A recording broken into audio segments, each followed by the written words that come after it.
but then you went too far.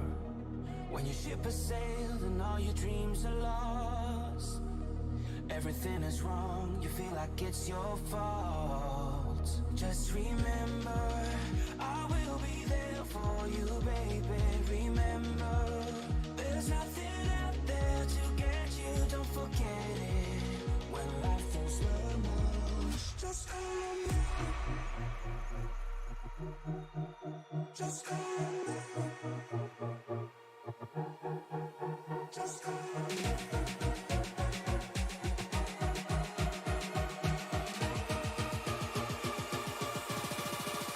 Just call me.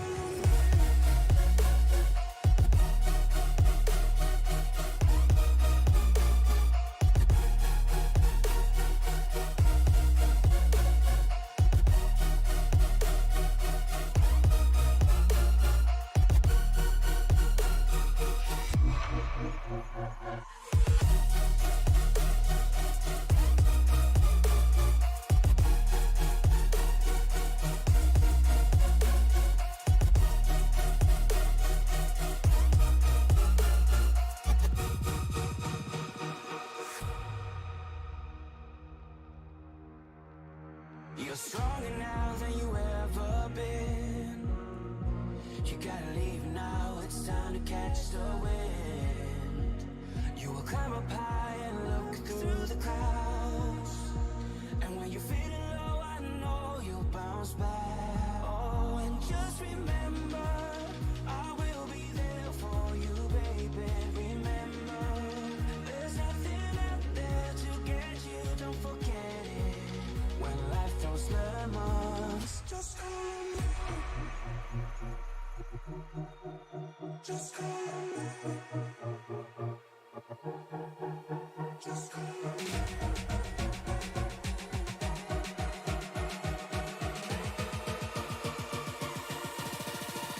Just call me.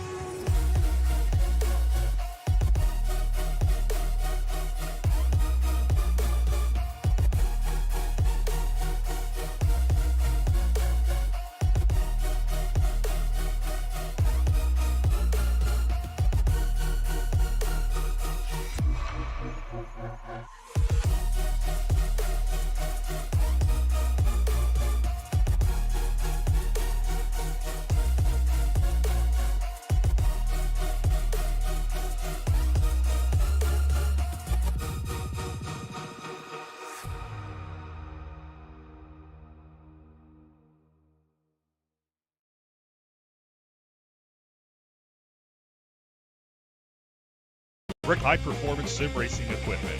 There's only one place to go, Ricmotech.com.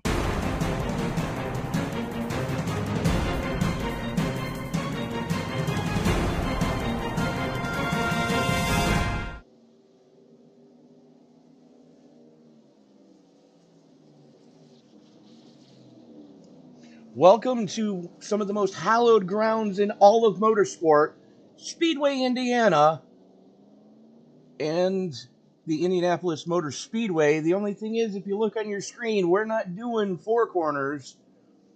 We're doing quite a bit more here tonight as we take on the road course for round number 8 of the Ricmotech Truck Series presented by Extreme Scoring. I'm Tony Trapasso. He's Mac Nelson. Thank you so much for making this a part of your evening. And Mac, I don't know about you, I would not have, until I saw it on the schedule, I would not have expected this car and track combination.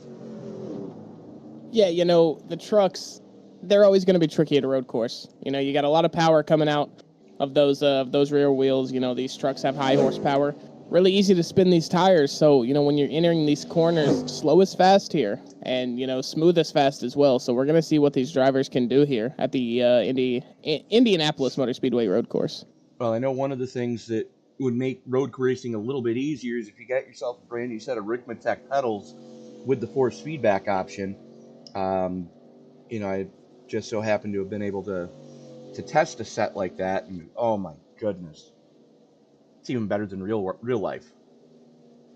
Yeah, I mean, Almost. I don't doubt it. I don't doubt it, man. Ricmotech makes amazing products, and I can't wait to see what they release in the future for sim racing, because it's just, an ever-growing industry, you know? Well, as I've said,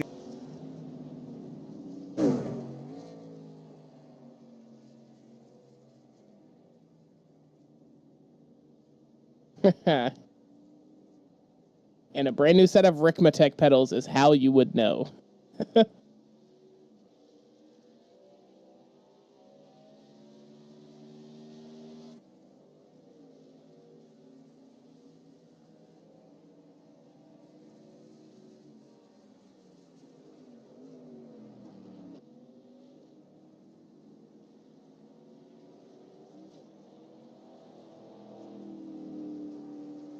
You know, it's awesome.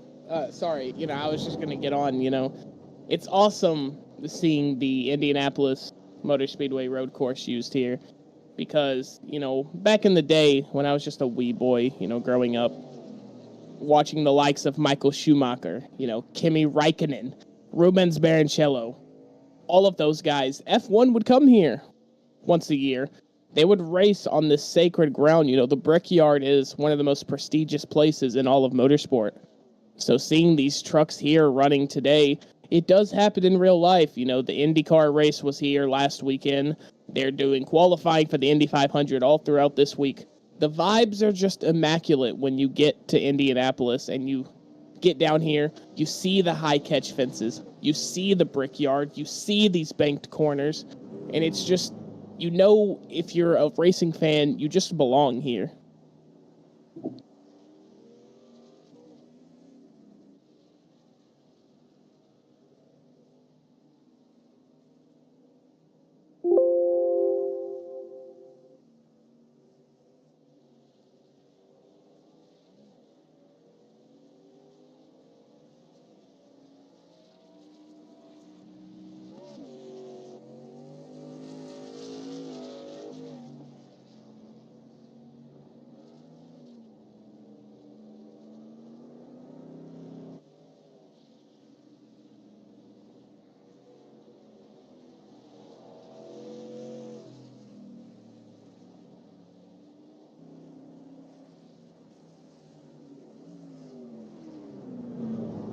Yeah, exactly. You would just go throughout the entire oval track in reverse, and that, you know, last sector of that right hand, left hand onto the sweeping left hander of the oval. That used to not be there.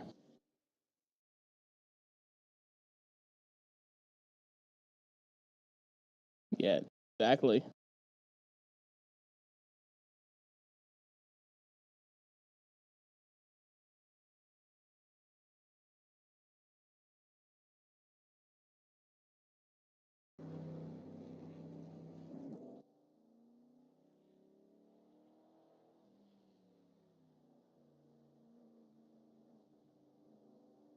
Yeah, you know, a lot of people, when they're going through the schedules, a lot of leagues will allow you to have drop weeks, you know, races that you either drop the results of or that you automatically drop because you can't make them. And a lot of people will ink out these road courses as, yeah, you know, those are the weeks I'm going to take for my drop weeks. As me personally, road racing is my favorite kind of racing as of right now. So seeing these trucks, seeing these Xfinity cars, you know, NASCARs, the ARCAs even, when they come to a road course, it's always a special time for me.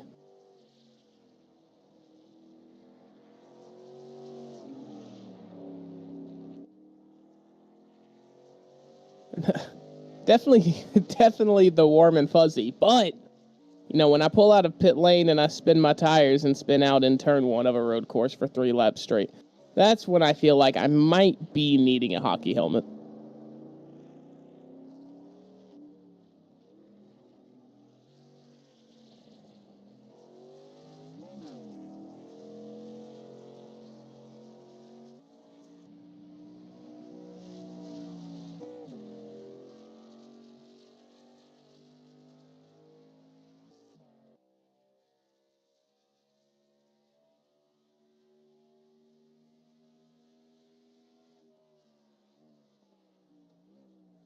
Yeah, exactly.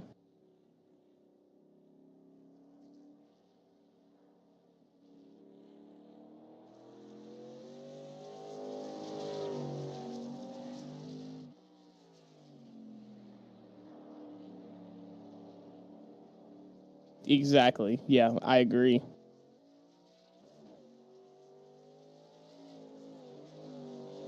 Fantastic line that Hampton just took through that chicane onto the back straight. I've been noticing, I believe he is on his first hot lap. I think he's already done his out lap. So I think his time is live here. He's been flying through this course.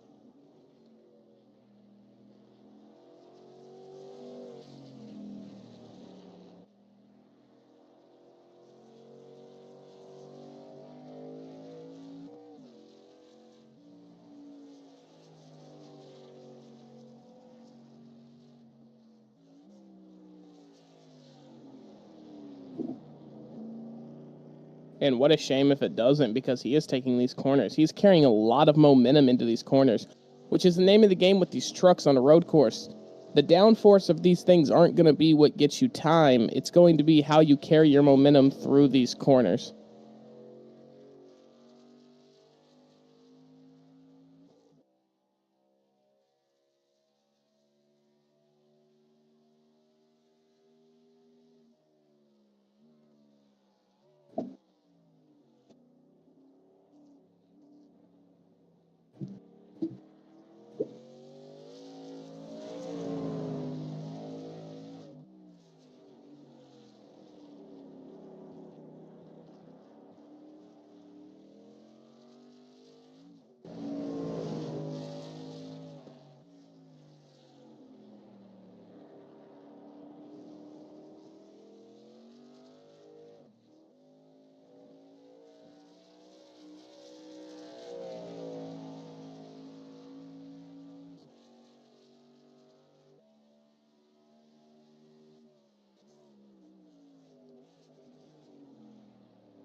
Yeah, so Sector 3 looks like track distance-wise is definitely going to be your shortest sector tonight. However, because it is mainly corners, the times are going to line up pretty evenly.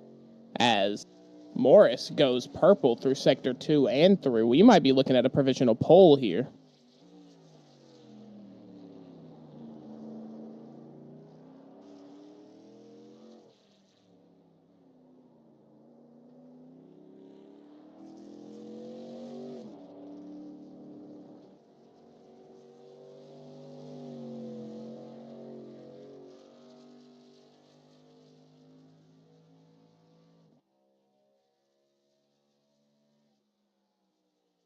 And it's going to be a 33.5 for Ed Morris.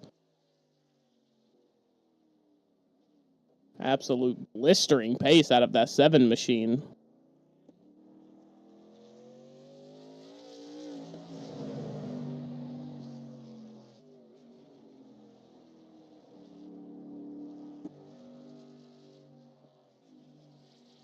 Whoa, just a little squirrely there. Couldn't quite get the truck set properly before having to brake hard into the last bit of corners here. That right-hander is always going to give the drivers a lot of trouble because you're picking up so much speed, and as soon as your car sits straight, you've got to brake and get into that corner. So that's going to be a really tough corner for these drivers tonight, no doubt. Yes, exactly.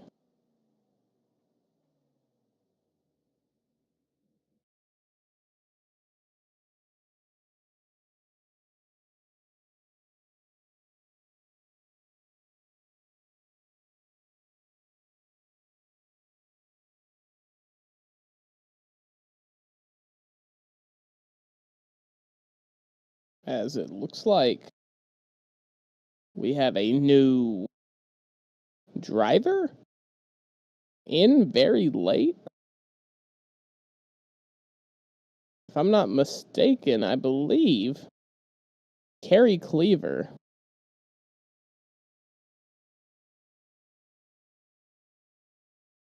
Oh, okay. That is on me.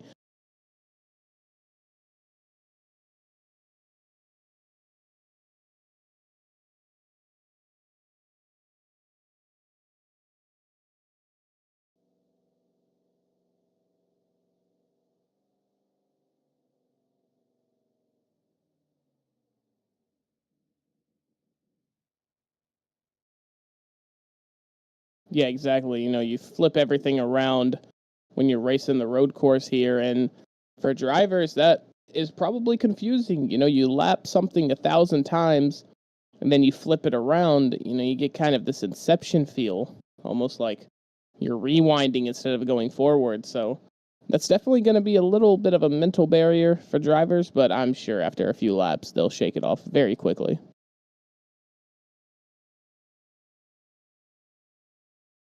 Exactly. Yes, exactly.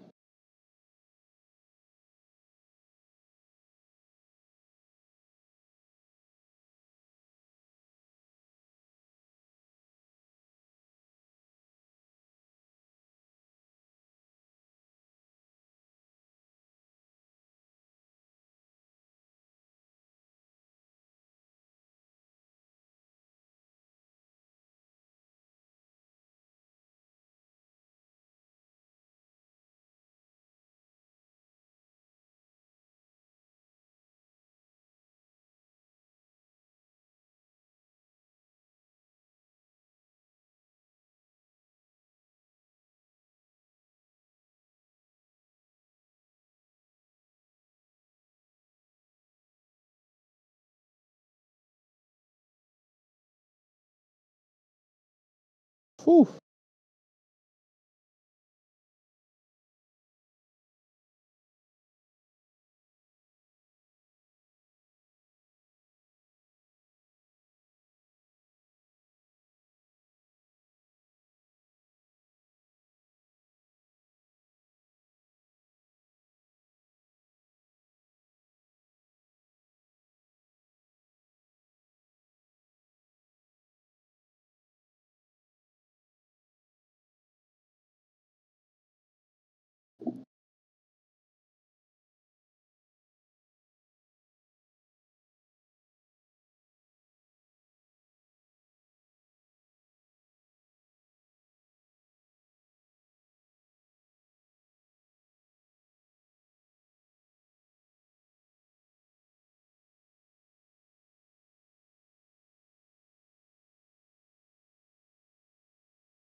Yeah.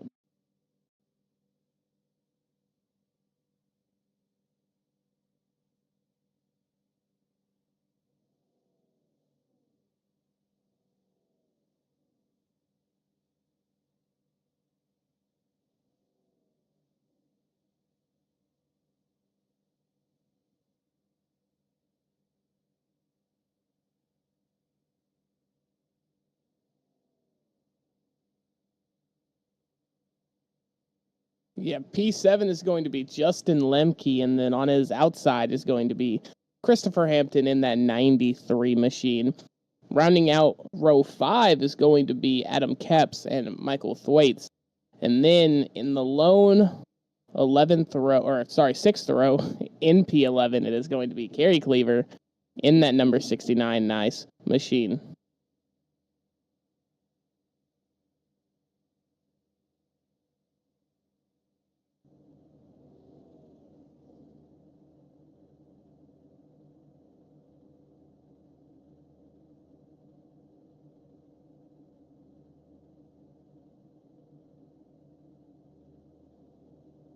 Yeah, you know, exactly. That's exactly what I'm thinking.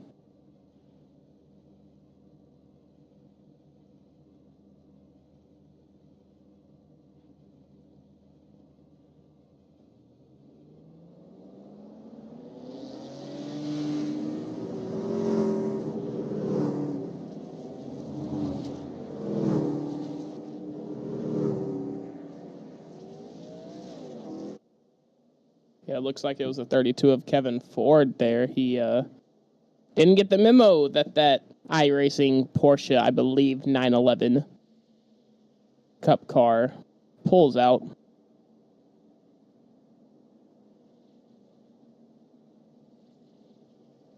That could.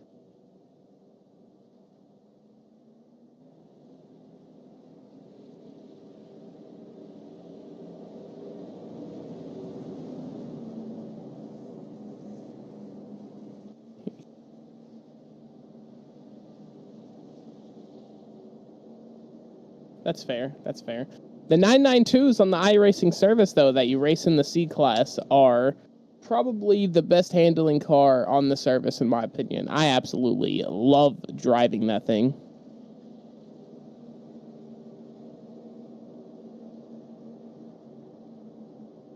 Soon. Trademark that. Soon.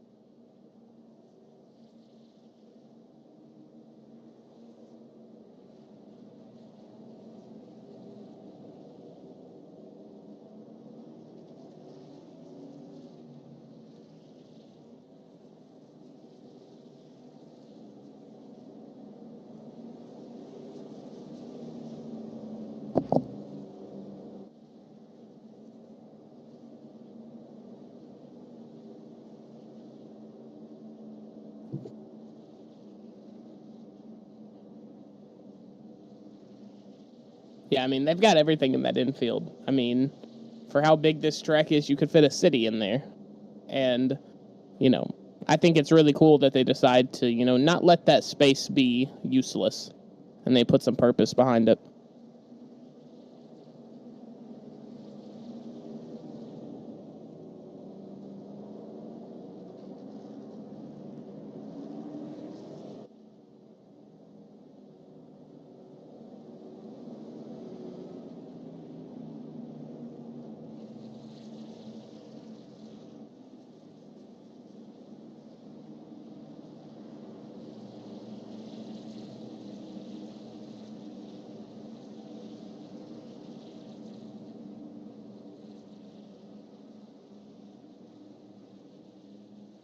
There's nothing I love more than when you do that.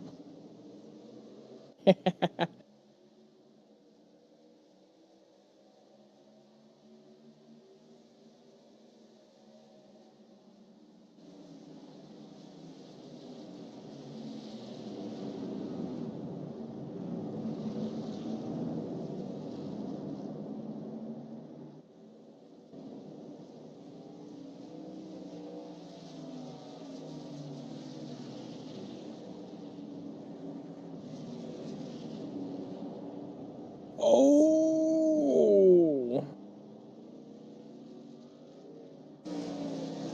Yeah, four, I believe. The start of Sector 2, regardless.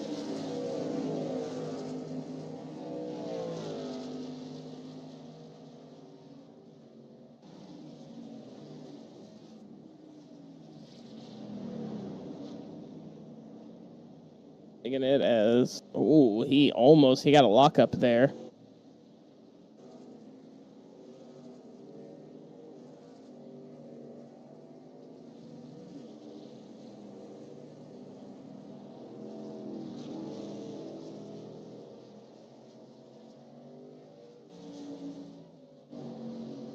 Yeah.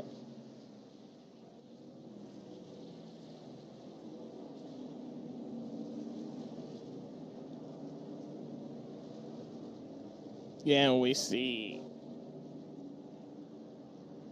Yeah, big fits there in that final chicane. This is the 69 of Kerry Cleaver is also there.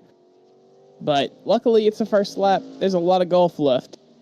There is a lot of miles to be ran on this road course. And this number 32 of Kevin C. Ford enters turn 1 just a tad bit wide. But it looks like he's going to defend the position nonetheless.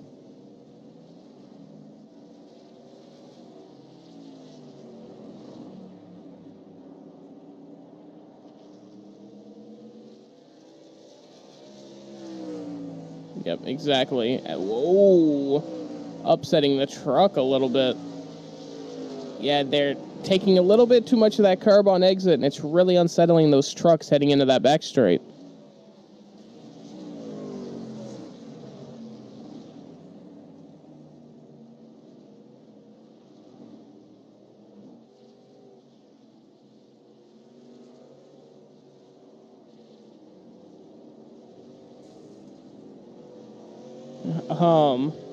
The incident count, it looks like there is no limit on incident count, DQ limit, and there's also no incident count for penalties. So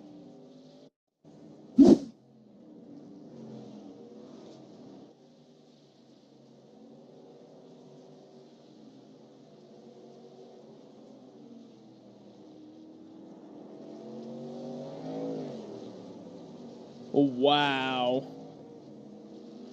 That was so close to being a perfect neutral slide and his tires regripping. He went about 1% off the limit, it looked like, because he had it for so long. He had it under control. That's unfortunate.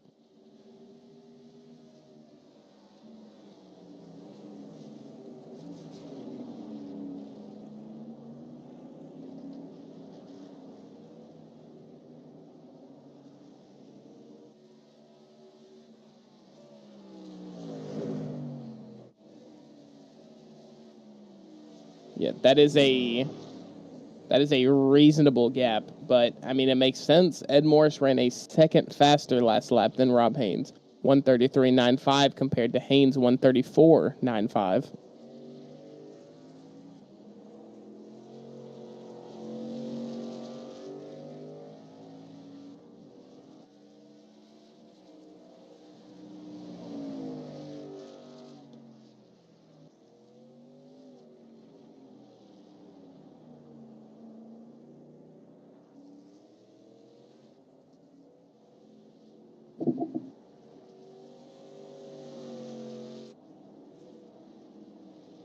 Yeah, in the background of the... Oh, just too quick on the weight change for the 35 of Justin Lemke there.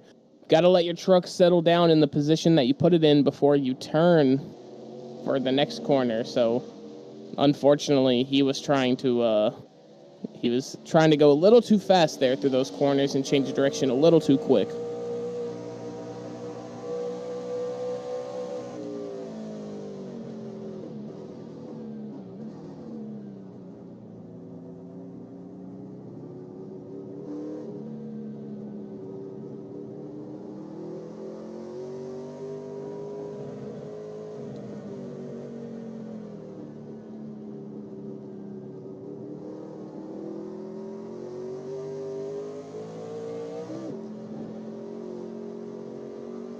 Yeah, exactly.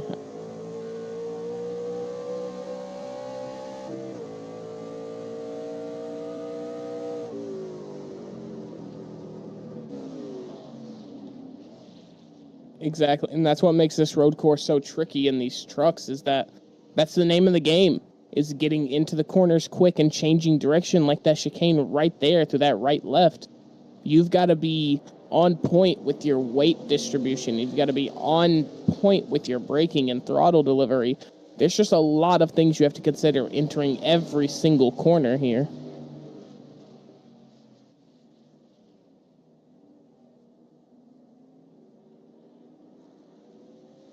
Oh.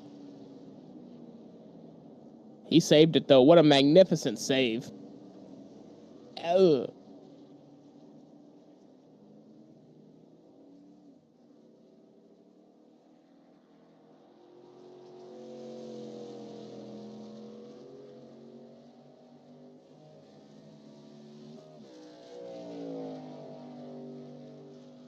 Exactly.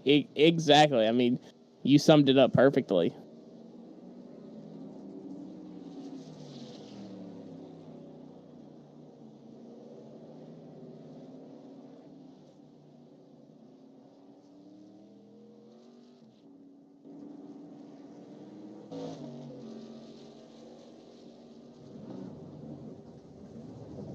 Looks like he smashed that front end just a tad bit.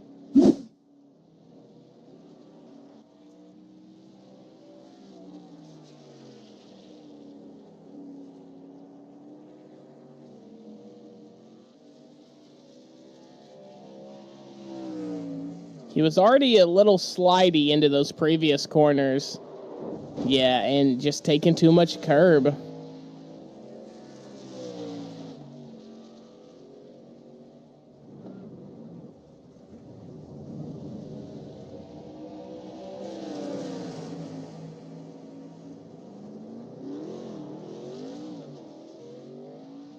exactly. And, you said it best. I mean, it's not exactly the sausage curves that we see, like you said, Coda, Spa has them, Sebring has a couple of them.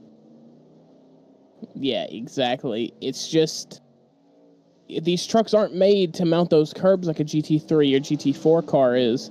And so, like you said, any sort of disruptance in, how the car sits, the ride height, the weight distribution, it's going to upset the car. And especially when you're packing so much power to those rear wheels, it's really going to give you fits.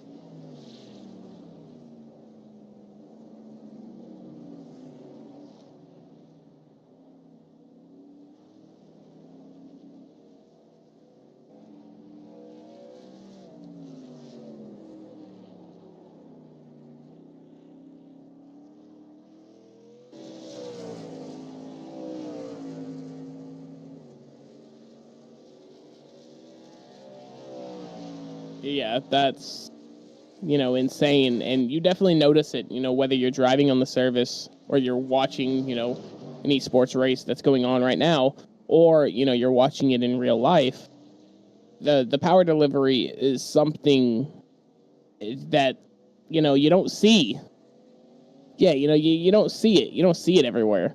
Those Cup cars, yeah, they have a lot of power, but the raw just delivery of it and the unforgivingness of those tires once you start to give it, a good bit of throttle inside of a low gear, it's wild as we see the 32 of Kevin Ford there lock up going in to the last chicane. With how many times he spun those rear tires, the grip has got to be absolutely shredded on those things.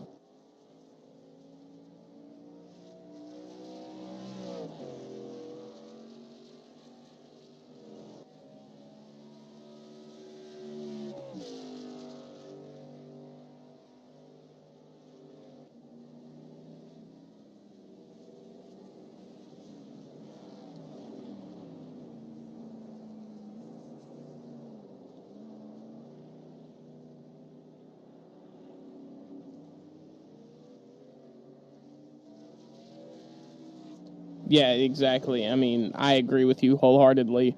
If the tires are there for you to use and you're really struggling to find grip on any sort of line, then yeah, I definitely think it might be time to come get you a fresh set of Goodyears.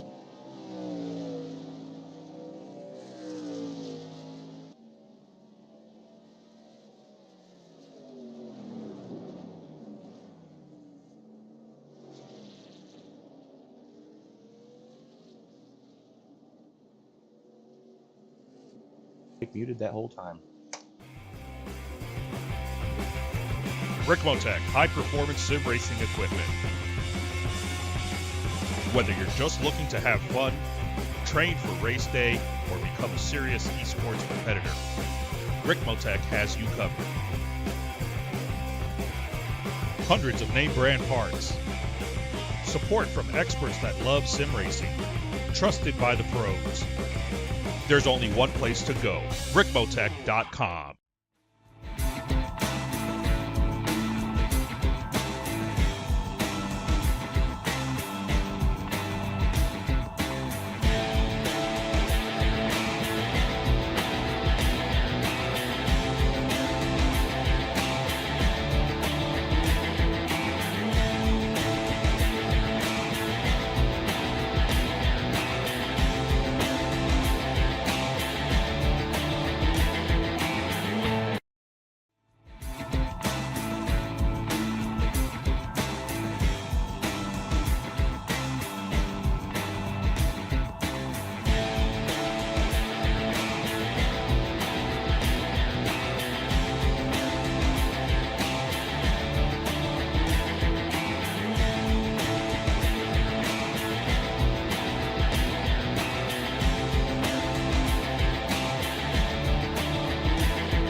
Ricmotech high-performance sim racing equipment.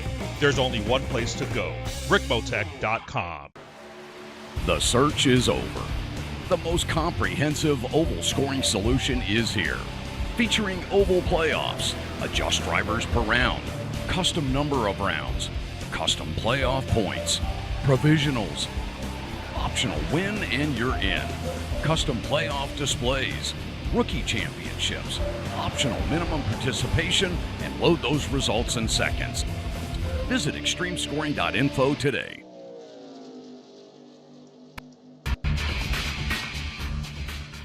And we are back at the Brickyard, round number 8 of the Ricmotech Truck Series, presented by Extreme Timing and Scoring.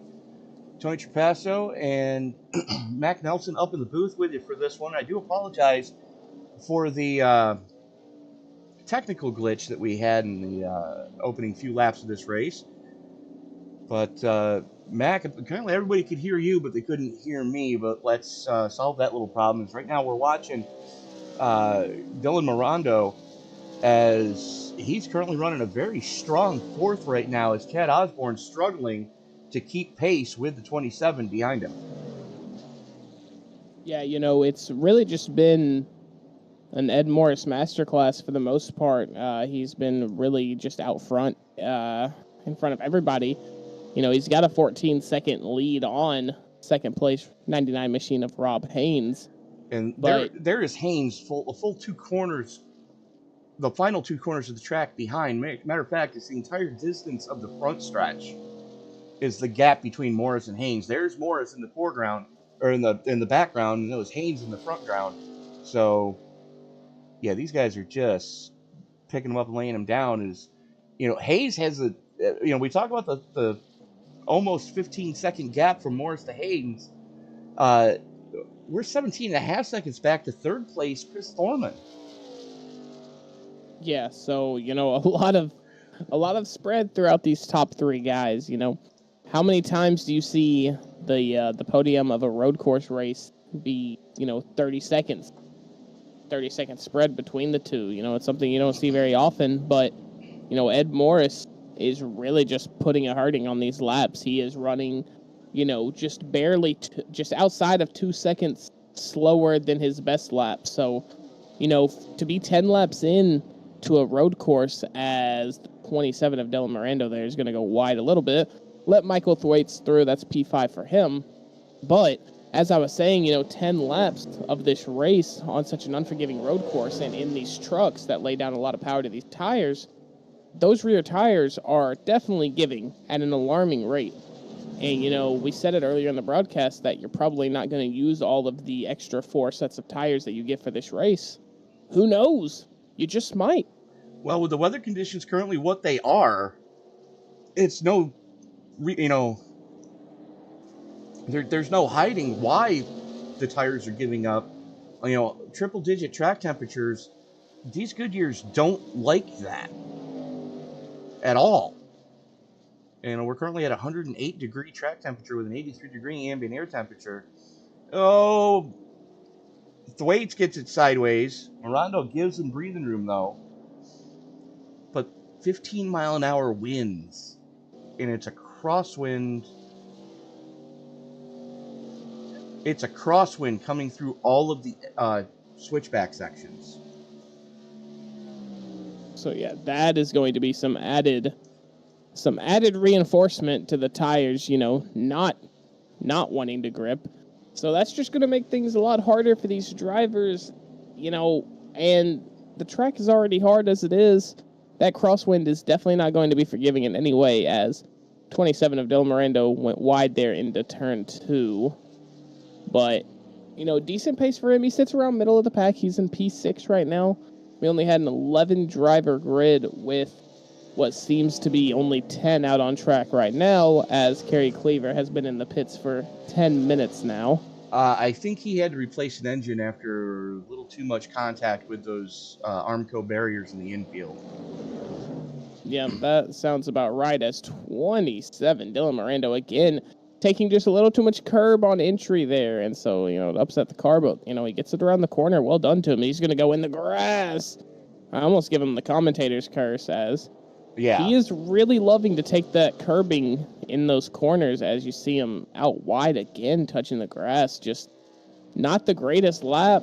A good neutral slide from him there, but not the quickest of laps for him. Well, because he's sliding the rear end just a little too much. I mean, yes, the old adage, loose is fast and on the edge out of control. Morando completely biffs the penultimate corner there. And now back out onto the front chute, as we've got 11 in the books already. Only 3 laps out until the stage break. Ed Morris right now 16 seconds to the good. And the last couple of laps, he's bitten into that lead. Yeah, he has. And so's Thorman. Thorman's starting to really turn the wick up. Uh-oh, what happened to Adam Capps? That's big problems. Going big into problems one. for him indeed, as the 35 of Justin Lemke behind him also gets a little wild there going into turn 1. Let's take a look at what did happen to the Deuce. Sirius coming down the front straightaway. That Toyota wound right up into high gear. And looks like wheel hop trying to get into the corner. That truck did not want to turn. And we go back and take a look at what Lemke did. A little too aggressive on the throttle pedal coming out of one. Yeah, a lot of drivers, they have this facade in their mind that they need to be back on the power quickly because they're so quick coming into one that when you brake, you're just thinking, oh, I want to go that fast again. I want to keep that momentum up. And you do that, and you're going to find yourself turned around looking at the grandstands. And that's never a good thing. Looks like Morando just had big issues. Yes, he did.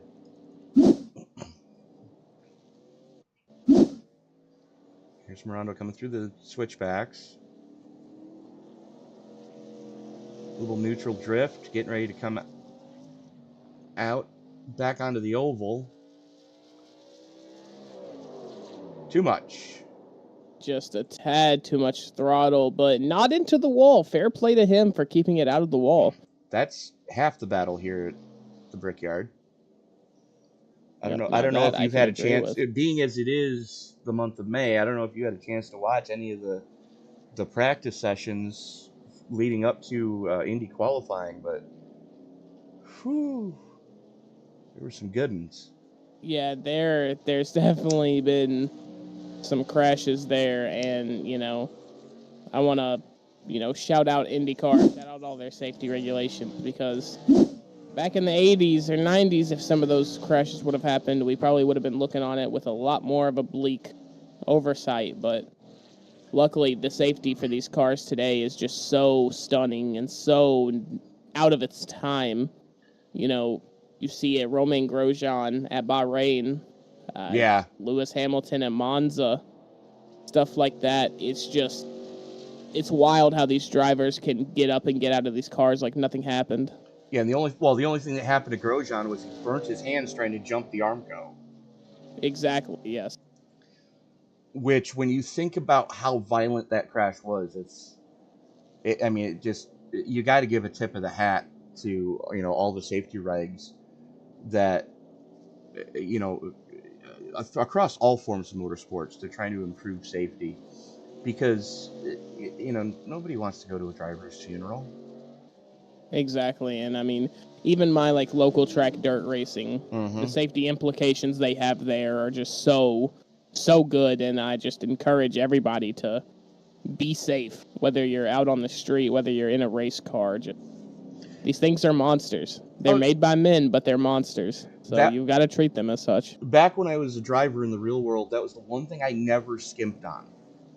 I might let the brakes go a couple extra weeks. I might let the tires go an extra week. Back when I was racing on dirt, but I never skimped. Brand new fire suit, brand new helmet every year. Brand new seat belts every year. Brand new halon bottles every year. Yeah, exactly. And just because, it's better to have it and not need it than need it and not have it. Exactly. I couldn't have said it better myself. It's the old Boy Scout model. Yep. As this battle for sixth starting to get a little heated, as Adam Capps has reeled in Dylan Morando. Yeah, Dylan Miranda, we've seen having a tricky time getting around this circuit, and it's starting to result in people catching up to him, potentially overtaking him. But he seems to be in a pretty decent form now, as never mind, he is going to take pit road, and I assume refuel and get an extra set of Goodyears potentially. Well, this basically is going to equate to a free pit stop, because I don't think they closed the pits, being as this is the lap that the stage break's coming on. I think that race control may have forgotten to close the pits with 2 to go in the stage. That is a good point, and if that is the case, then good eye from Dylan Miranda, because that's going to give him a lot of track position if they do take the stage break. Ed Morris just had big issues coming through the final segment of the course.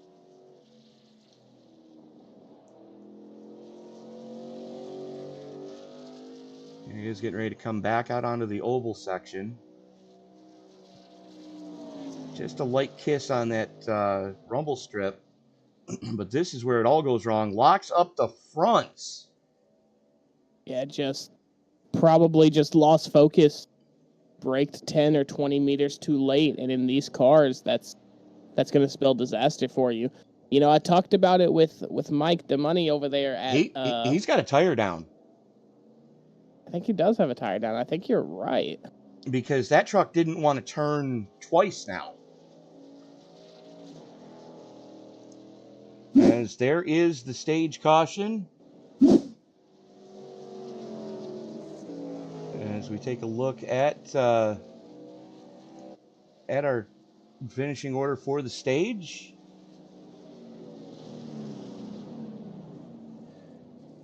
And so you see Morris, Haynes, Thorman, Osborne, Thwaites, Cap, Lemke, Ford, Hamilton, and we think Miranda got the final point. He's still on pit road, though, so he may be doing some damage repair on that truck. Yeah, I mean, it's definitely a possibility.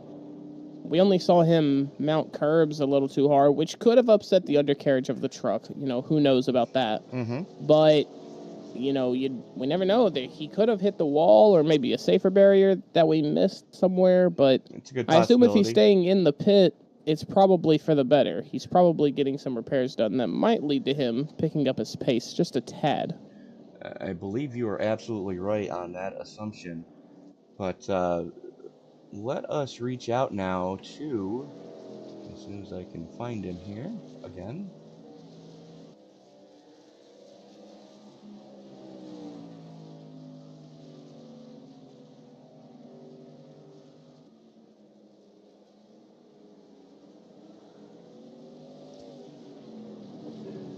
As the field finally catching the pace car, we've got a whole lap of pacing to talk about. Let us reach out now to the chief admin of the Ricmotech Cup Series presented by Extreme Timing and Scoring, Ed Morris, just putting on a dominating performance here tonight. Hello, Ed. No, I'm here. Sorry. Just an absolute dominating performance out of that primetime number 7 team. Talk us through the last lap, though. It looked like you may have had a tire starting to go down. No, that last lap was just me. I mean, I just kind of got complacent there, and I knew he was coming up on the stage, and I rolled in there too hot and, and couldn't turn. And then I did the same thing after, because I'd locked the front tires up on this thing, and it wouldn't turn at the last corner either, and I about drove it into the grass. So, fair enough. Lost a bunch of time there. That's just my bad, I guess. Well, you seem to be excelling where others seem to be struggling. Is it safe to assume that the curbs are not your friend in any way, shape, or form here tonight? Actually, the curbs here aren't bad. If you hit them right, I'm pretty much on them just about every corner, except for those real sharp 90-degree hurdles. Those are a little bit bouncy, but I mean everywhere else, I'm on them almost every corner. So. All right, Ed.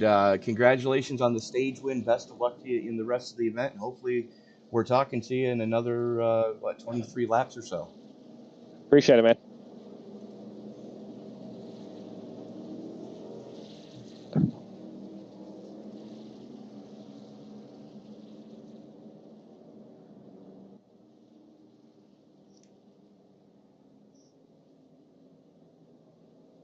There we go. But Mac, you heard him say there, you can touch the curves, just don't be too aggressive on them. Yeah, and that's interesting because we see a lot of these drivers, really mounting them on corner exit. Not too much on corner entry that I've seen, but corner exit, they like to hit it a lot. And from what we've seen, it really upsets the truck. So that might just be a testament to Ed Morris's driving ability in these things. I think it is, simply because Ed has been one of the trucks to beat the last couple of weeks. He didn't have the season he was hoping for last season, but he's definitely turned things around here this season in the trucks, currently leading the point standings by a pretty decent margin, I might add. But, with that, we're getting ready to do green flag pit stops. We are going to step away and hear from our good friends at Extreme Scoring.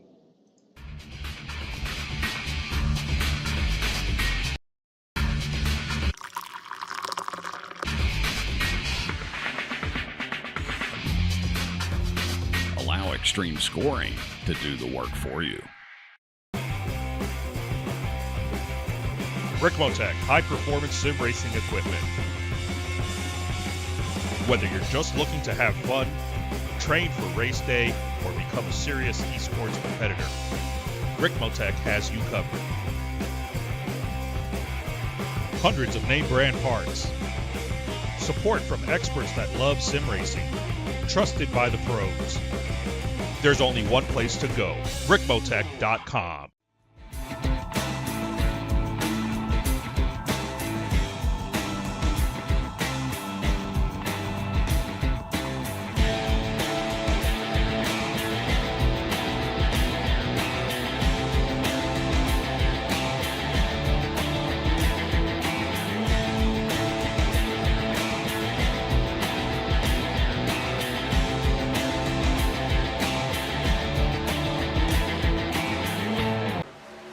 The search is over.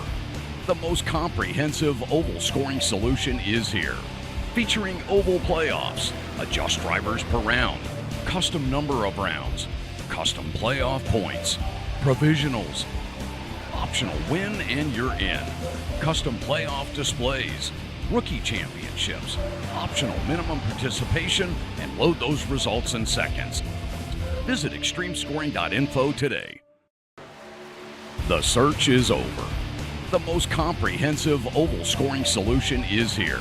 Featuring oval playoffs, adjust drivers per round, custom number of rounds, custom playoff points, provisionals, optional win and you're in, custom playoff displays, rookie championships, optional minimum participation, and load those results in seconds.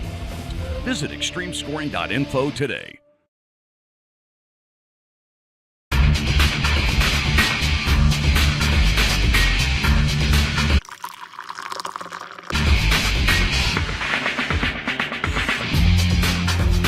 Allow Extreme Scoring to do the work for you.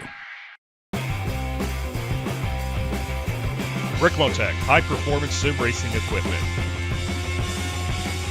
Whether you're just looking to have fun, train for race day, or become a serious esports competitor, Ricmotech has you covered. Hundreds of name brand parts. Support from experts that love sim racing. Trusted by the pros. There's only one place to go, Ricmotech.com.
And we are back at the Indianapolis Motor Speedway road course for round number 8 of the Ricmotech Truck Series presented by Extreme Timing and Scoring. Ed Morris was 16 seconds to the good when the stage break came. Rob Haynes currently sits +1 in second place. Chris Thorman -1 in third. Justin Lemke gained a couple spots in the pits, as did Adam Capps and Michael Thwaites. As we get ready to turn these gentlemen back loose, it looks like The lights are back on the pace car. they are, because it took so long for the 2 waiver rounds to get released. They want to give Kevin Ford and Dylan Mirando a fighting chance at this one. Currently, 10 trucks still running of the 11 that started. Kerry Cleaver, after that team spent 15 minutes on pit road trying to get an engine swapped, just called it and said, yeah, no mas.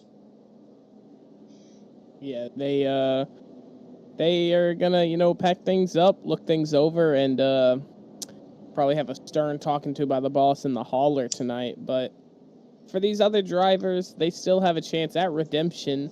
It really looked like an Ed Morris masterclass out there in the first stage. We'll see how it goes in the second half, but I have a feeling, Tony, that it's going to be more or less the same. Second verse, same as the first? Exactly. Yeah. Well, we're about to find out here, as we're currently 26 laps to go. So we know Morris can really turn the wick up for the first 15 laps. With this being a 2-stop race, the question is, when do you come down for the money stop? Because I don't think you can make it 26 laps here on a 70% fuel fill. Yeah, I don't believe so either. And speaking of pit strategy, I'm not sure if my timing is updated or accurate or not, but it appears to me that Rob Haynes and Michael Thwaites have not pitted yet. I'm gonna say the answer is a definite maybe, because I'm showing the same thing on my screen.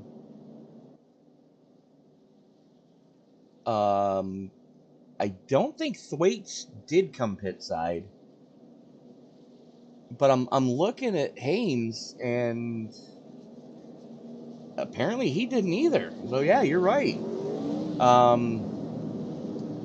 So they might be trying to, one-stop this event, which I don't know how well that's going to work, considering that everybody around both of them are on 4 fresh Mr. Feelgoods.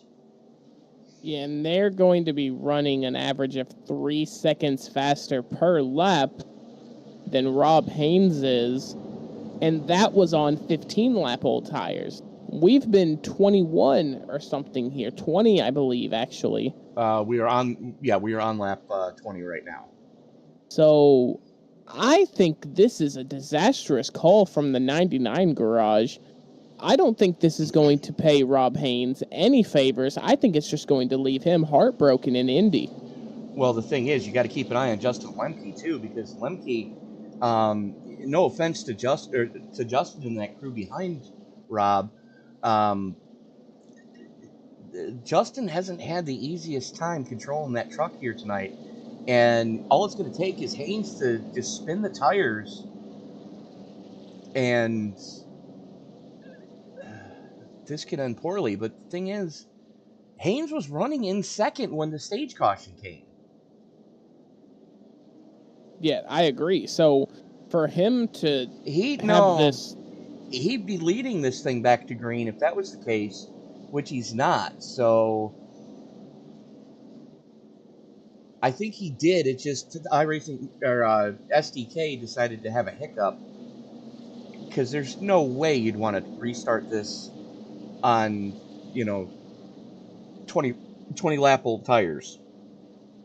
I agree, and it will only take us about 2 or 3 laps to figure out I'll give you what one corner exactly happened. Yeah, no, he's not on old shoes. Yeah. He might be, he might not be, as the trucks, you see those noses just dip down almost into the asphalt as they get stopped for turn one. A little bit of a hiccup from the 60 of Chris Dorman there as he spins, and he is going to not only collect the 99 of Rob Haynes, but he is also going to collect what I believe was the 24 of Chad Osborne. Yeah, so Thorman got into both Caps, Thwaites, and Osborne. Let's watch this again. Keep your eye on the 60. That's the gray truck with the orange trim on the inside. You can see that splitter just slam into the track surface, into the braking zone. And just a little too aggressive, and that was net code from hell. Yeah, that was really unfortunate. You know, a very shallow line into corner one for, you know, for the 60 of Chris Dorman. But to be fair, he drove it well, and he gave just enough room, but unfortunately the iRacing netcode decided to disagree, and they have cursed our man, Chris Dorman. They have taken another soul, the unforgiving and harsh gods of netcode. And that's what got Chad Michael Osborne. Thwaites. Okay. Thwaites and Mirando is the two of Caps decides to blast Thwaites for a second time. And as we go back live, Ed Morris already out to a 3-second gap over Rob Haynes. Yeah, out to a 3-second gap, but, you know, for Rob Haynes to still be in P2 is kind of crazy considering everything that just happened. So, well, he was in front of it, and that's the good news. Kevin Ford was able to dodge the bullet too, and we saw how just completely out to lunch that truck was in the early going. But yeah. you know, Kevin Ford seems to have he's gotten the feel back, as now he's on that concrete. It's all the grips on the corner exit there, and into the switchback. As here we go, Thorman and Thwaites starting to go after each other. As Mirando has big issues.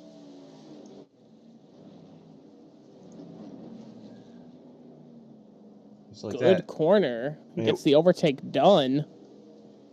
As Michael Thwaites, unfortunately, although starting this race P10, he has fell back just a tad bit since that restart, with, you know, being collected in the aftermath at turn, what I believe was 2. Yeah. But here's the other thing, too. Chad Osborne in the 24, he's sitting on pit road right now. Yeah, he got smacked very, very hard during that whole collection off the restart, and if I had to guess, I would say his night is probably over. Thorman wastes no time dispatching of Adam Caps. Caps just trying to tiptoe around this joint. Thorman's got some pace. You know, he's only 2 seconds off what your podium's doing. Yeah, which for a race that has been as spread out as it is not bad. Not bad at all. As, you know, unlikely faces you see in 4 and P5, Justin Lemke and Dylan Miranda, who haven't had the greatest of times tackling this track, which, you know, no shade to them, I wouldn't either. But, you know, it just kind of shows how much survival plays a part in these road course races, especially when you're in, you know, a car not really meant to be on these road courses. Oi, front end lockup. Looks like Mirando may have learned from the first segment. He's dialed more front brake into that truck now to kind of tighten it back up, and still just attacking those curbs. As the 93 goes wide, that's Chris Hampton.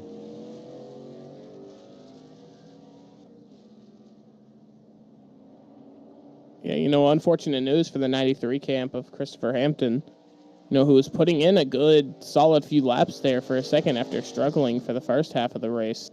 He was putting in some good corners, good laps there, and unfortunately just sent it a little too wide. Yeah, that's very unfortunate. But, you know, getting back to, you know, Ford, Lemke, and Mirando, these guys used that first stage as a learning tool. They're not attacking as violently as they were in the early going, because they realized, if I do this, I'm not going to have any tire left when it's time to come down for fuel. So, they've calmed it down. They've reined it in.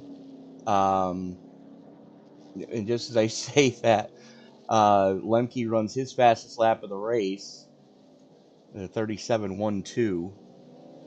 And here comes Mirondo as Lemke has some issues getting onto the back chute. And that's going to bring Chris Thorman into the mix as well. Yeah, so a nice little three-man race here for P4. Trying to claim that best of the rest title, as, these guys, unfortunately, have not been able to string the best of corners together. But, hey, a three-man race in a nine-man grid? I'll take it. I'm here for it. We've got 33% of the grid right here. Absolutely. And, these are some of the names that we're normally calling out towards the front of the field week in and week out. Granted, they're not road course ringers, but they're still putting on a great battle between the three of them right now. As Lemke goes wide in the penultimate corner, that's going to open the door for Mirondo to get a run on him coming out of the front chute. Yeah, it's going to be a drag race to turn one here. As watch out for the 60 of Chris Thorman. He is going to have the toe of the driver in front of him. Will that cause him to brake just a tad bit later and try to get the overtake done? No, he's going to surrender the corner. Yeah, he is going to surrender the corner. Probably the best call, as Justin Lemke almost gets into the back end of 27 there. Well, he had two tires off the ground after eating that curb. As now Thorman and Lemke really starting to heat things up. Thorman trying to get it done around the outside, gets the better grip on the outside of the track, and he's going to get it done going into the chicane before the back straight. What an overtake from Chris Thorman. On the dirt oval side of things, we'd call that throwing a slider line at him, but there's no sliding to that. As Thorman's driving pissed off now. He feels he got taken out, on turn one of stage two. He is clawing his way back up through the field. The question is, he's going too hard too soon, as now he's going to look to the inside of Mirondo as they get ready to come back out onto the oval section of the course. And it looks like he might have a run going into these final two corners here. Let's see what he does with the braking. He's going to brake early, play conservative, but he does notice that the 27 of Dylan Miranda is going to spin a little bit. That's going to give him an amazing run. Happens again. An amazing run coming to the start-finish line here, as he doesn't get to attack the inside. It looks like Dylan Miranda closed off the inside, but he's got a run. If he can combine that with the toe, he might be able to get an overtake into turn one here. Well, it's going to have to be a dive bomb from hell as he's looking to the inside. Oh, yeah, no, he's sending it. Mirondo had it spotted. It's going to give him room. Mirando's got to slam that door, though, because here comes Lemke as well. Yeah, so Chris Thorman with two amazing overtakes right there. Well done. Textbook, even, I would go to say. Yep, absolutely. He gets it done, and he is looking for Kevin Ford, who, unfortunately, is 14 seconds up the road. And, well, Thorman's starting to reel him in, as there is the aforementioned Kevin Ford, just coming off the back straightaway and into the switchbacks that lead into Sector 4 sideways. That's not what he wanted to do at all. Yeah, that is exactly right. And, an unfortunate sight for Kevin Ford, who was running in P3, who, still has the position for now, but his car, or truck, I should say, I guess, is going to feel really bad for the next probably 6 to 7 corners, because his tires are not wanting to behave, and that front end cannot be giving him any downforce. It's got to be like throwing a parachute out there. Yeah, he is driving a very battered truck right now. But who knows? Kevin Ford has a lot of talent behind the wheel, and he might be able to get it done. More problems for Lemke as well. coming through the penultimate corner, goes way wide. But here we go. This battle's starting to heat up as Thorman, it was almost a 15-second gap. It's now down to under 2. And there is the aforementioned Kevin Ford right in front of Thorman. Yeah, Thorman smells blood now.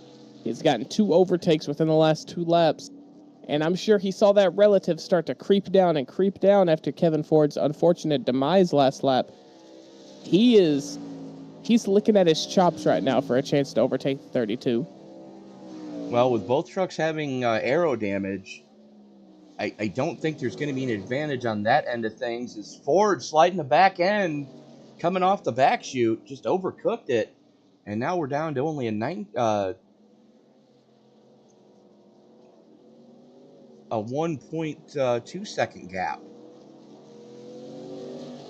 Yeah, as Kevin Ford is starting to shrink it just a tad bit. It's all about the exit. Oh, as Kevin Ford is actually going to surrender the position. Go ahead and give it to Chris Thorman. Yeah, he got down and out of the way, and looks like Ford has cooked the rear tires on the 32 again, as he's having trouble getting any sort of power to go down. Yeah, as you see, he has got to be, if you can hear it as well, he's got to be extremely generous on that throttle. He has got to be super fragile in his throttle inputs as we ride on board with him here. Let's just listen for a second and see how graceful he has to be on that throttle.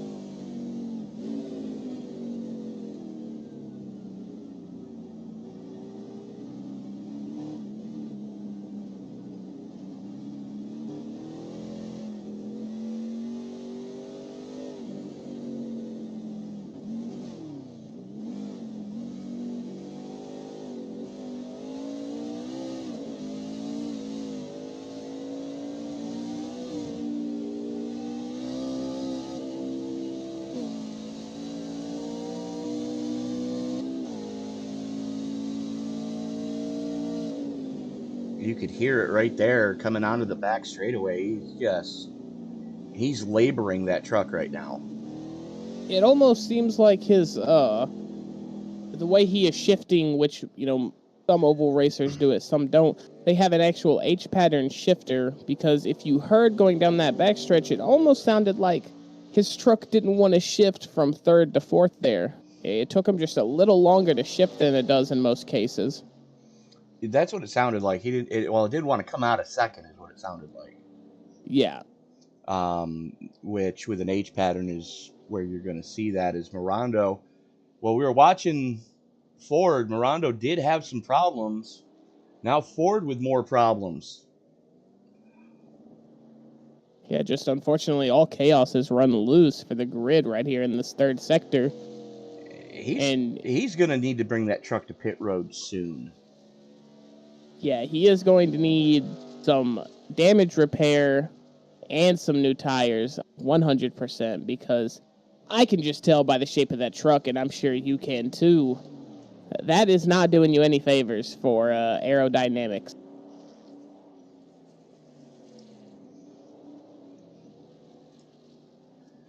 Sorry about that, folks. You get to watch behind the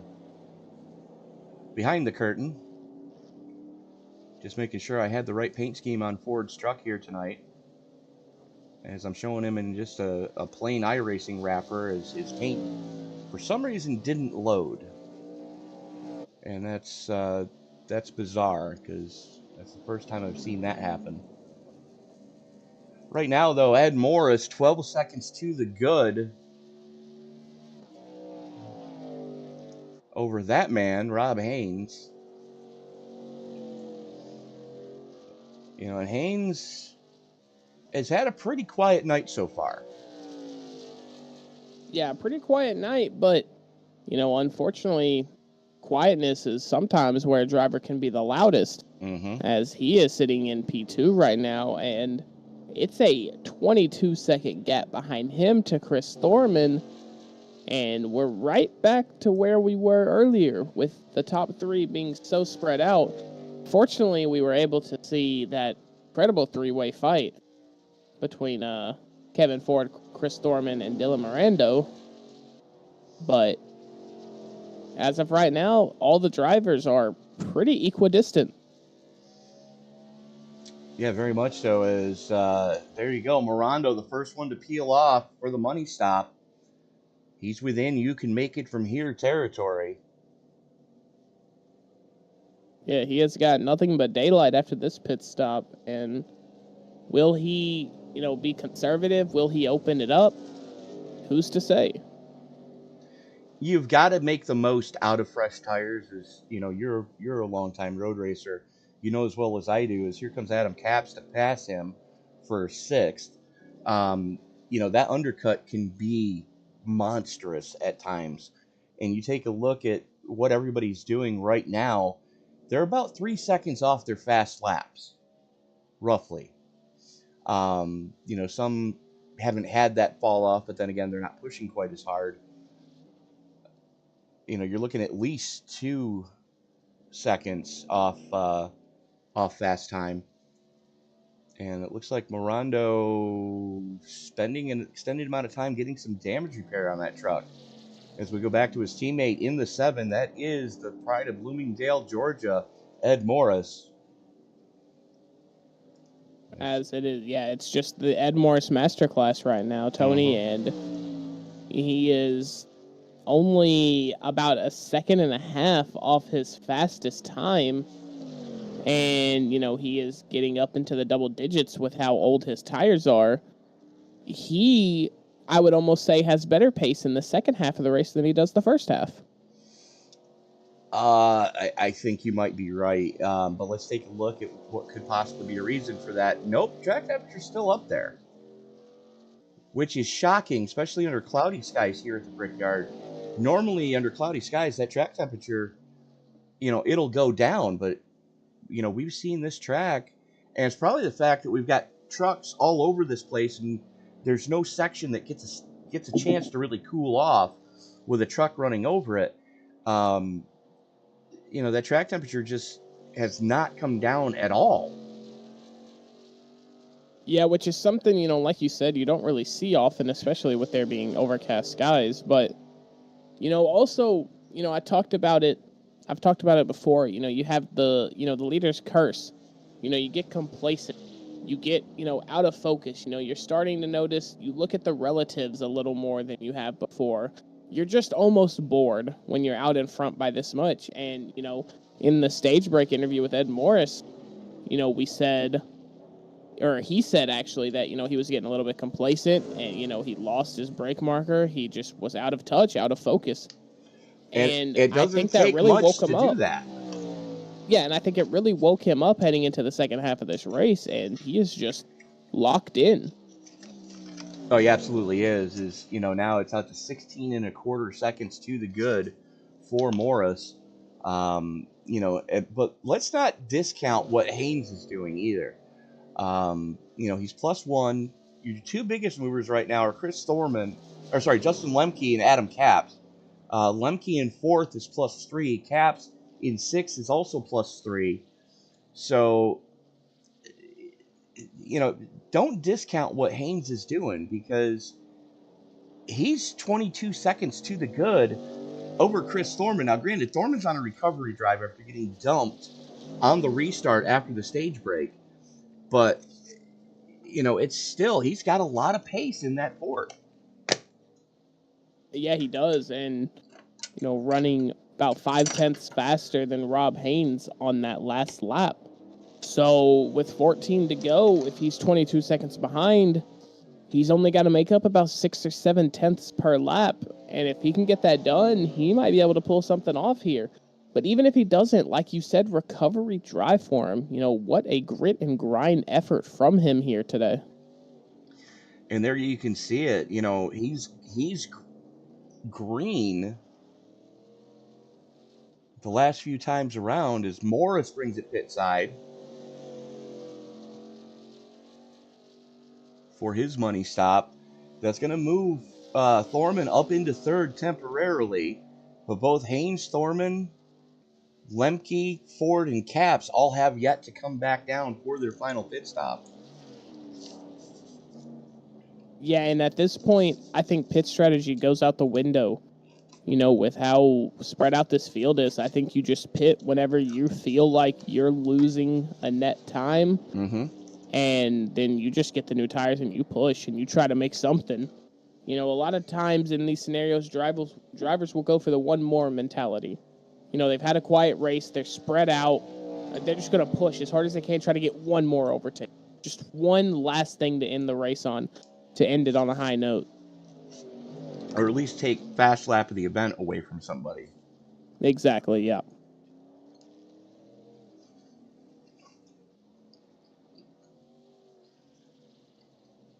So 13 to go, and we are seeing wholesale pit stops start to take place as Lemke and Hampton both on pit road now.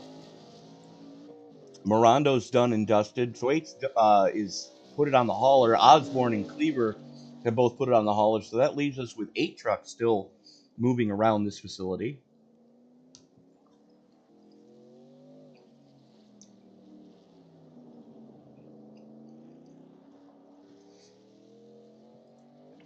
And Thorman is slowly but steadily chipping into... Oh, okay, Lemke coming out of the pits now. That looked a little scary when the cameras cut. I thought something bad was really about to happen there to the leader, Rob Haynes. Yeah, until I realized that was a pit exit. Yeah, exactly. that I had the exact same feeling. That's why I went, oh. But, you know, something to note here. Rob Haynes is ahead of Ed Morris by 29 seconds right now. Mm-hmm. And if I'm not mistaken, the total time for a pit stop is going to be around 41 seconds from the time you pull in, you know, get your tires and you come back out on track. I believe it's around 41 seconds. So it looks like Rob Haynes is going to have... Morris, it was a minute 6. Oh, a minute 6? From cone to cone. Wow. Okay, wow. That, I was not expecting that. Okay. Yeah, so yeah, Haynes is not keeping this lead. Yeah, no, not a singular shot. I got my calculations super wrong on that one.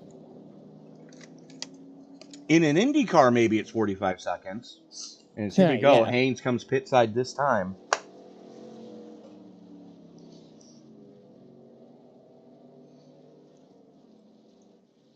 As we see the aforementioned Ed Morris. Looks like Thorman's going to stay out one more lap.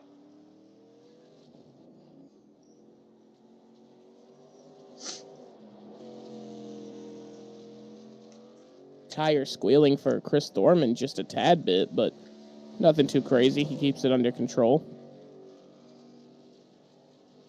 As there you see Rob Haynes, I almost said Chris Haynes.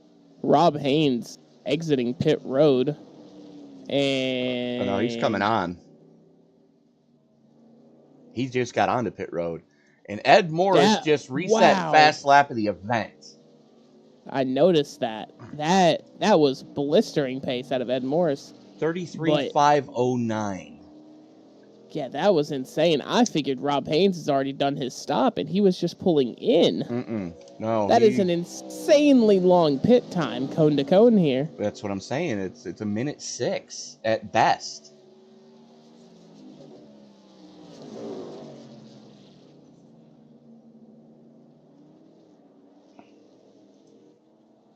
Kevin Ford has more issues.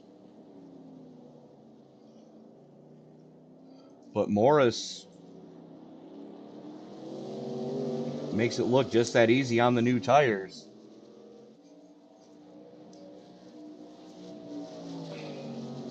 He was 3 seconds back at the start-finish line, now has the pass completed before we get to the final switchback section.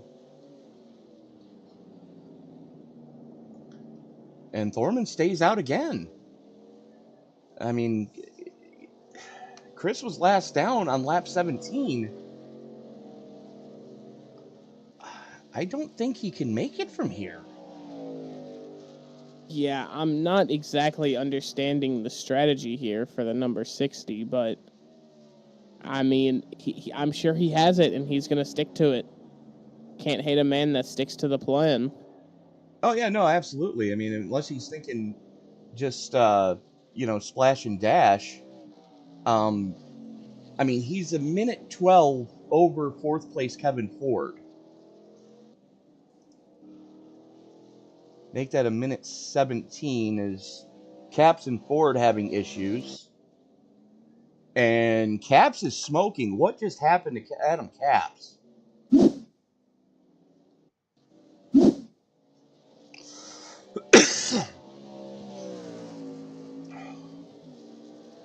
Down the back chute, good head of steam.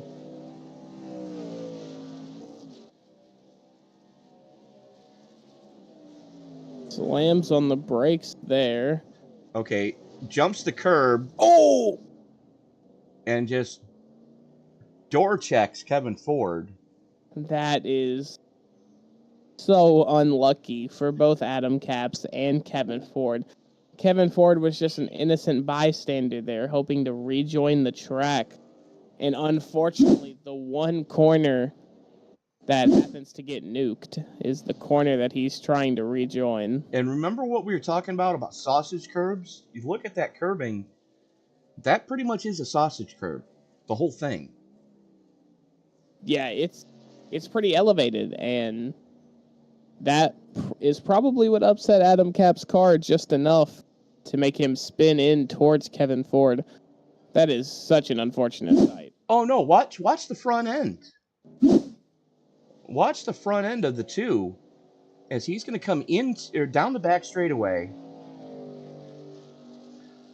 You can see daylight under that truck. He caught more airtime than a skateboard at the X Games. Yeah, so brakes hard there. Oh, yeah. He took flight there. That was almost more successful than the Wright brothers' first attempt at flight. True story.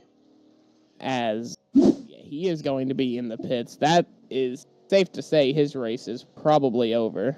Pretty much, as Thorman finally gets his pit stop done and dusted. Ed Morris, Rob Haynes, your top two, and about 28.5 seconds separating your front two.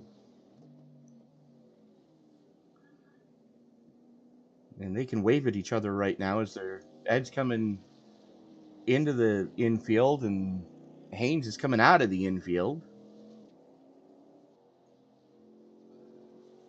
And Thorman, there is Thorman who just got his stop done and dusted. And these guys have already lapped up to Justin Lemke. Dylan Mirando, currently the first truck, one or more laps down, is right in front of Thorman.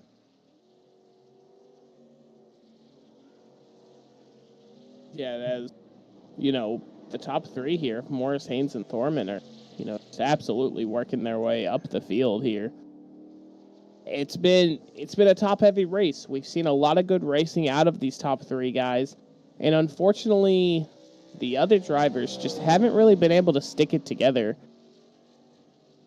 Unfortunately, you're right. And, with that, let's go on board and see what a lap with your race leader looks like.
And that's what a lap looks like with your race leader, Ed Morris. And Mac, you could hear him.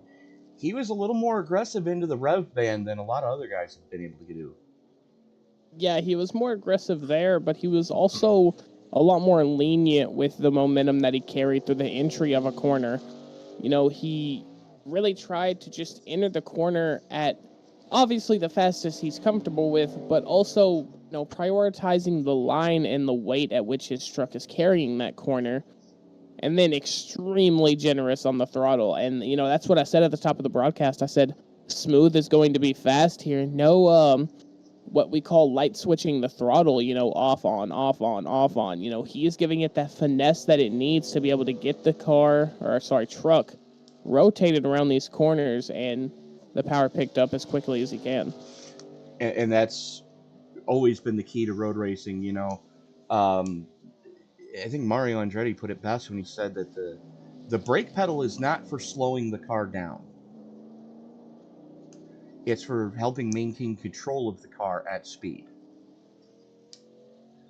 Yeah, you know, exactly. And, you know, American legend, obviously. He knows his stuff. Absolutely. Matter of fact, the last American Formula One world champion. Yep. Will we see it out of Logan Sargent?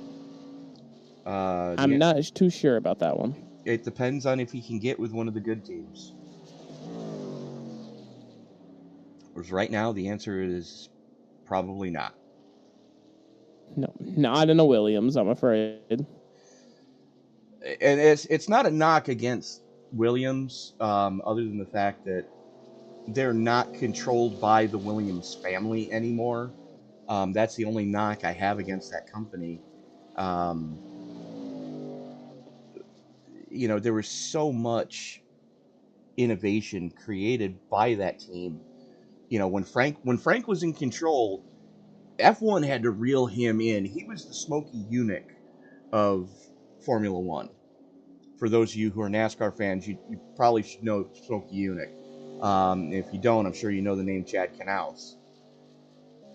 But, you know, he was that type of guy. You know, always, his mind never stopped. And, you know, to spend 5 minutes with that man, what I wouldn't have given to be able to just spend 5 minutes picking that dude's brain. Yeah, obviously a genius when it comes to running a racing team and, you know, being able to work around what regulations they had and, you know, being able to extract the most power, you know, the most downforce, the most grip, the most, you know, everything useful out of a car. He was able to extract every bit of it, you know. Well, let's think about the car that basically changed Formula One in the early 90s. You know, first car with active suspension, first car with active brakes, first car with that was known to have traction control. And Frank didn't, you know, make two bones about it. It's there. And then, you know, they were able to get the great Ayrton Senna to you know, to jump from McLaren at the time.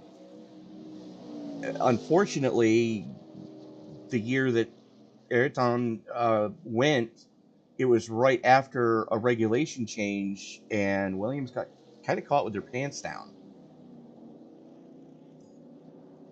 Yeah, exactly. You know, the genius behind all of that was not only backed up by a genius head man like him, but Arguably one of the driver. Arguably one of the best drivers to ever strap in. Exactly. You know, Ayrton Senna, rest in peace. You got to wonder what would have happened had his career not been cut so short. Yeah, we would have probably, I don't know, I hate to say probably. I hate to, you know, make something out of these what ifs, but you're potentially looking at the greatest to ever do it. Oh, yeah. You know, because you take a look at, well, let's take a look at the length of Senna's career, the length of Schumacher's career, and the length of Hamilton's careers. You know, Hamilton's got the longevity. Right, and that's because the cars have gotten so safe.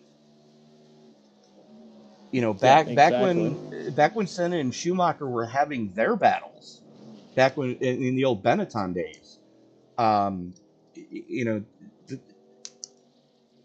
It's only a little bit of rain. Dude, we can't see. It's just a little bit Yeah, of rain. Put the rain exactly. tires on and go ride. No. We're at Monaco, bud. One wrong move and you're picking the car out of the Côte d'Azur. But arguably one of the best in the rain was Senna. Which allegedly, and again, this is just conjecture and rumors, I've heard that's going to be our Christmas gift this year, is precipitation. Ooh. Yeah. You know, that's been rumored to be a Christmas present for a long time now. Hey, maybe they can finally deliver. Who knows? Well, I mean, they've got a lot on their plate right now over at the iRacing corporate headquarters. For 3 laps to go here at the Brickyard, with the complete reboot of the dirt side of things, the dirt oval side, and I believe the dirt road side of things as well, is getting a new track model. But, they're also adding a ton of new content over the next couple of releases. At least allegedly, they're coming up with some new content.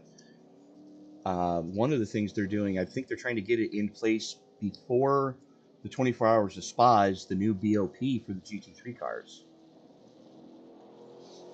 Yeah, that, obviously, timetables are going to be really tight for that, compared to the 24-hour spa when they want to release that. But, maybe they can get it done. And, maybe that can be, maybe the 24 Hours of Spa can be the first major event we watch with that in play.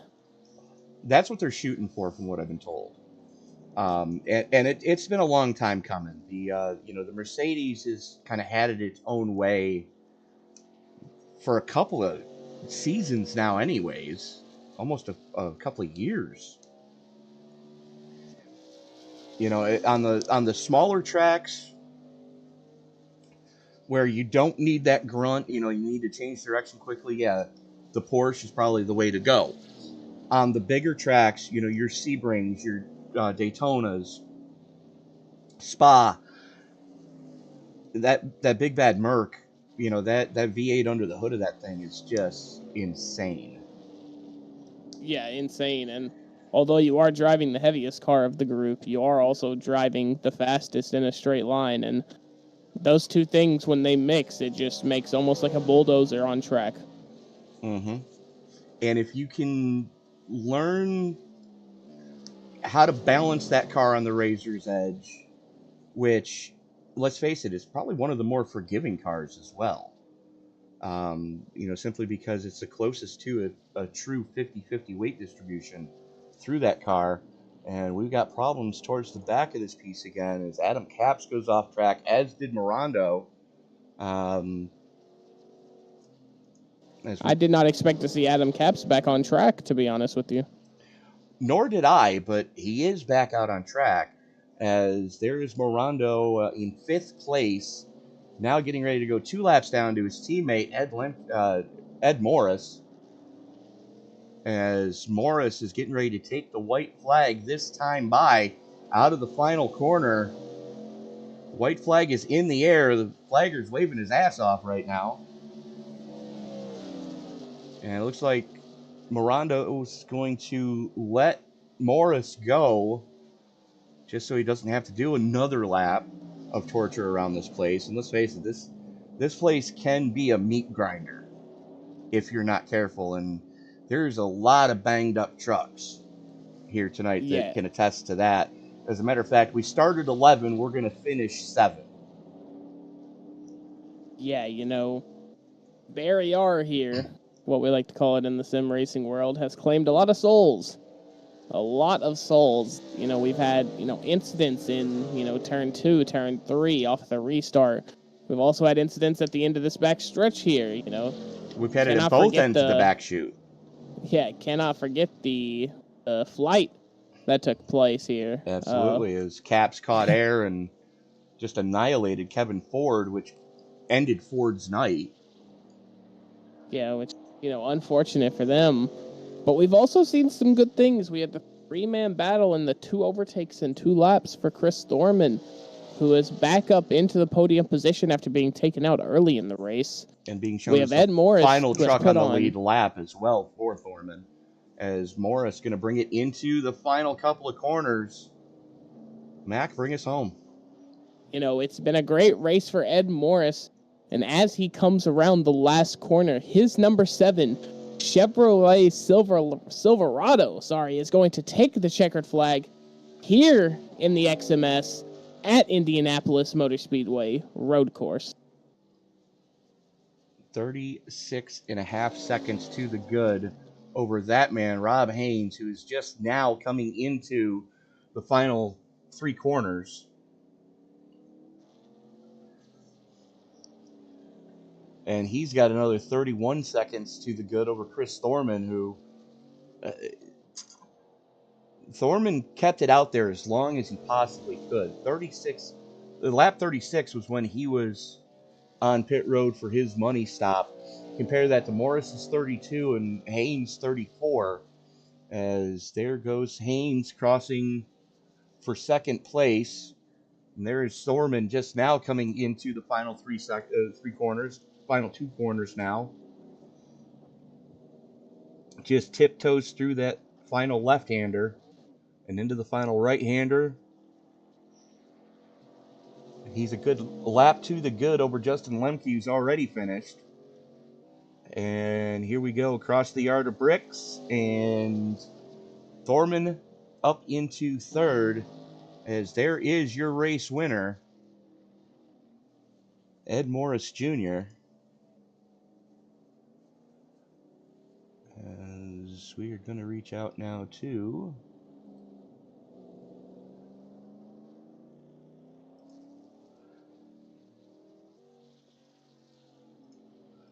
Bear with us, folks, as I'm just trying to find our podium finishers and get them into the green room. And Mac, I believe you've got the man of the hour with you now. Ed Morris, welcome up to the booth here. How about it? We talked to you at the stage break. You said you got a little complacent. You said, got fixed into the race a little bit and you let one corner slip. Did that wake you up for the rest of the race? Yeah, I mean, a little bit. It's just that easy. If you're not focused the whole time, hitting your marks and getting through the corners, and if you miss your braking point, it's just a little bit here, it's just treacherous. So, yeah, I didn't want to do that again. I didn't want to ruin a perfect race and end up crashing this thing just because I, lost touch of what I was doing. So, yeah, that was definitely a wake-up call to keep on my toes and make sure I stay focused the rest of the race. Yeah, now, with the grid being a little smaller than normal here and the race being a lot more spread out, did pit strategy really play into it? Up here in the booth, it seemed like it almost didn't. You almost just pit, get your tires, and then keep pushing on. Is that what it felt like?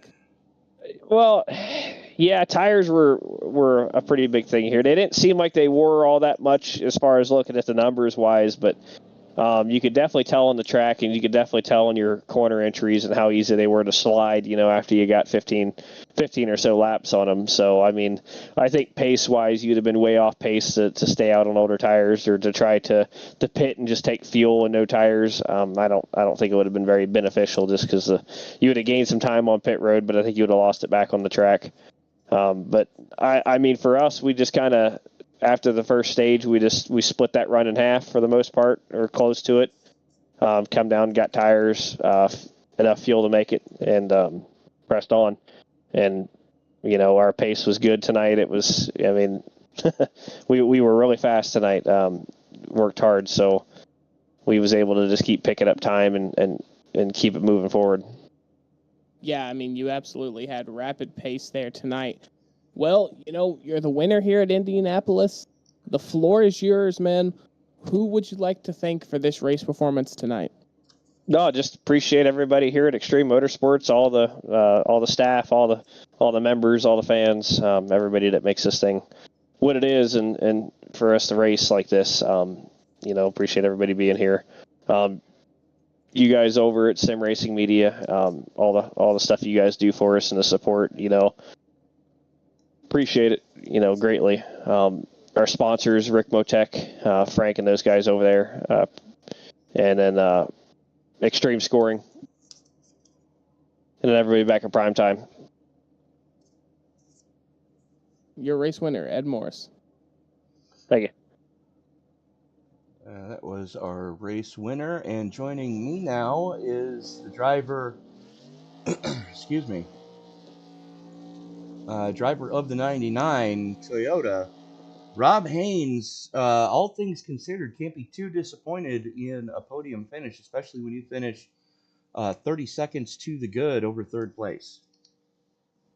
Yeah, Tony, yeah, I was just looking for a clean race. I mean, I don't know. This is a tough place to race, and this is my first time on the service doing this race, so it was a bit of a challenge. But the whole idea, I guess, was to stay clean as much as you could, stay on track, and stay as close to Ed as possible. But that was really hard. So.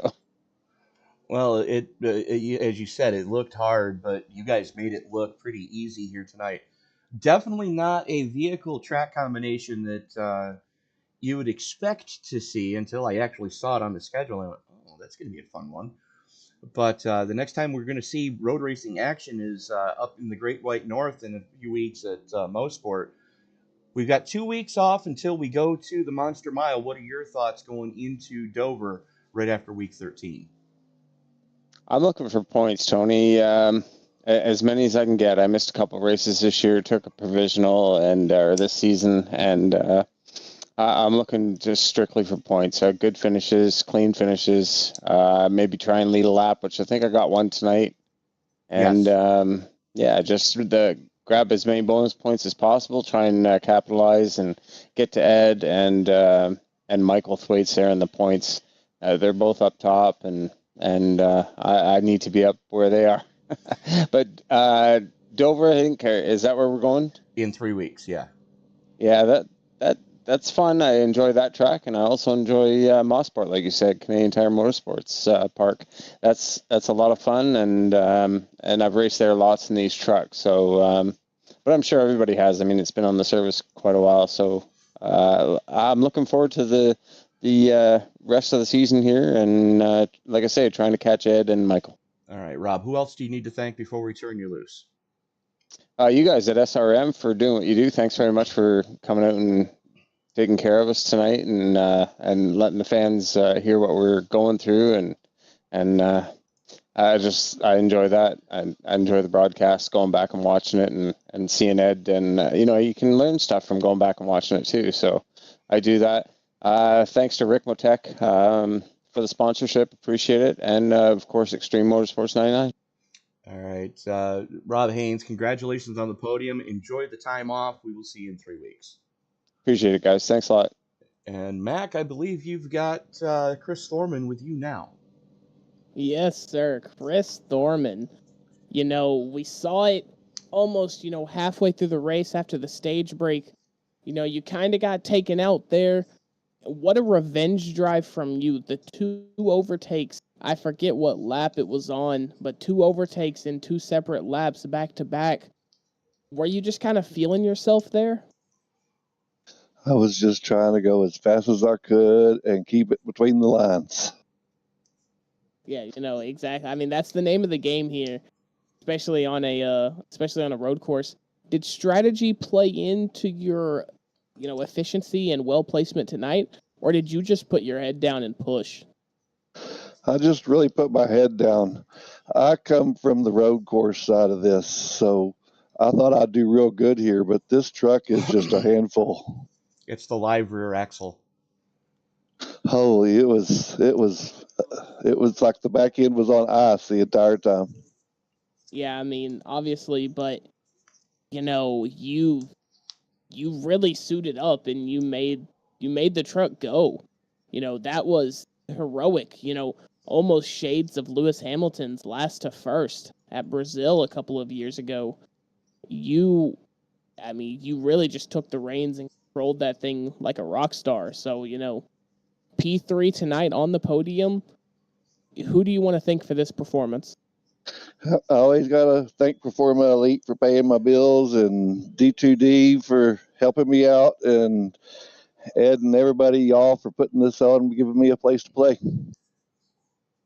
Exactly. You're P3 there, Chris Thorman. Congratulations. Take it easy. And with that, Mac, we got another one in the books. We're going to take a quick look at our finishing order. Ed Morris, Rob Hayes, Chris Thorman. We just spoke to those three gentlemen. Justin Lemke, the first car, one or more laps down, it was in fourth. Dylan Morondo finished 2 laps down, just there on the final lap as Morris got by him. Chris Hampton rounding out your top 6. Adam Capps, Kevin Ford, Michael Thwaites, Chad Osborne, and Kerry Cleaver, all deciding to put him on the hauler early. But, all things considered, we saw some great action here tonight at the road course at the Brickyard. Yeah, I agree. We saw exactly that. We saw good racing. We saw good overtakes. We saw great lines. And, I've said it a couple of times already tonight, but it was really just an Ed Morris masterclass. And that's exactly it. You could tell the guys that put in the work, but you heard Chris Thorman say, he came from the road racing side of things, thinking that, this was going to be a cakewalk. You put a live rear axle under a car, forget it. It barely wants to go in a straight line on its own, and then you try to change direction, you're along for the ride at that point. Unless the track's covered in dirt, you're not making the corner very easily. But that is going to do it for us tonight from Indy. Closing thoughts, Mac.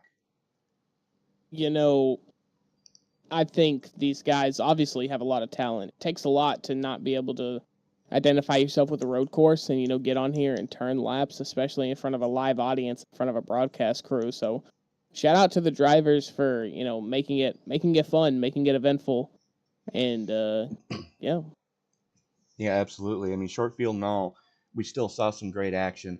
But we do need to thank our good friends up in the Great White North. Rob Haynes, happy Queen Victoria Day, which I believe is going to be tomorrow. Yes, it is. Happy 2-4, as some of my northerner friends say. But we also have the Memorial Day weekend coming up down here in the States. And I do want to remind everybody that, there are 3 different days set aside for the military. There's Armed Forces Day, there's Veterans Day, and Memorial Day. And please don't get those 3 confused. Yes, by all means, if you know any vets or active service members, thank them for their service. But please remember that Memorial Day is set aside as a day of remembrance for those men and women that gave the ultimate sacrifice so that we can enjoy the freedoms that we enjoy.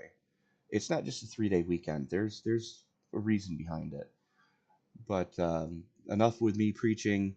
Please be safe this weekend. If you're going to drink, don't drive. Call an Uber. They're cheap. Trust me. They're a lot cheaper than a DWI ticket. Also, if you are going to participate in pyrotechnics, shall we say, please do so sober. It's very difficult to sim race one-handed. I know people that can do it, but it's not the easiest thing to do. But with that being said, this is Tony Trapasso. He's Mac Nelson. I'm Tony Trapasso, reminding you, ladies and gentlemen, that as you walk down the road of life this week, and until we get a chance to meet again, do us all a favor.